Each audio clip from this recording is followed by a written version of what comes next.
Renigunta Chittoor railway పరిధిలో జరుగుతున్న చోరీలపై Tirupati GRP DSP Harshit ఆదేశాల మేరకు రేణిగుంట జీఆర్పీ సిఐ యతీంద్ర పర్యవేక్షణలో ప్రత్యేక బృందాల గాలింపు చేపట్టారు. పుత్తూరు స్టేషన్ ప్యాసింజర్ ప్లాట్ఫామ్ వద్ద అజయ్ అనే వ్యక్తిని అరెస్ట్ చేశారు. అతడి వద్ద నుంచి 40 గ్రాముల బంగారం స్వాధీనం చేసుకున్నారు. విలువ 4 లక్షల రూపాయలు ఉంటుందని వారు అన్నారు. పలు కేసుల్లో నిందితుడిని నిర్ధారించి రిమాండ్ పంపించినట్లు ఈ సందర్భంగా వారు పేర్కొన్నారు.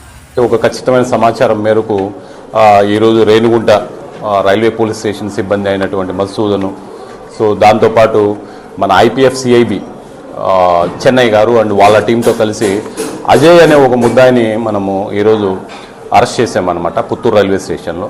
సో మనకు ఇంట్రాగేషన్లో మనకు తెలిసిందేమంటే మనం గత నెలలో యాక్చువల్గా దర్శనానికి అని చెప్పి తిరుమల దర్శనానికి అనే ఒక విచిత్ర అనే ఒక లేడీ దర్శనానికి రావడమైంది. ఆమె తిరుగు ప్రయాణంలో పాండిచ్చేరికి వెళ్తూ ఉంటే సో ఆమె మెడలో నుంచి ఇతను చైన్ దొంగలిస్తాడు.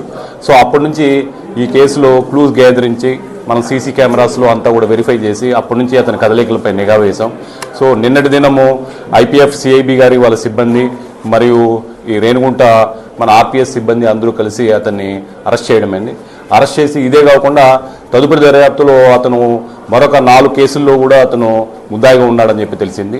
సో కాబట్టి మొత్తం అతని నుంచి ఒక 40 గ్రాముల బంగారం మొత్తం 4 లక్షల రూపాయలు విలువైనటువంటి అతని నుంచి స్వాధీనం చేసుకున్నాము. సో రేపు అతన్ని కోర్టులో ప్రొడ్యూస్ చేస్తున్నాం అన్నమాట. దీనికి సహకరించినటువంటి ఐపీఎఫ్ సిఐబి గారి సిబ్బందికి మరియు మా ఐడి పార్టీ అండ్ ఆర్పిఎస్ సిబ్బందికి కృతజ్ఞతలు తెలుపుకుంటున్నాను. థ్యాంక్ యూ అండి.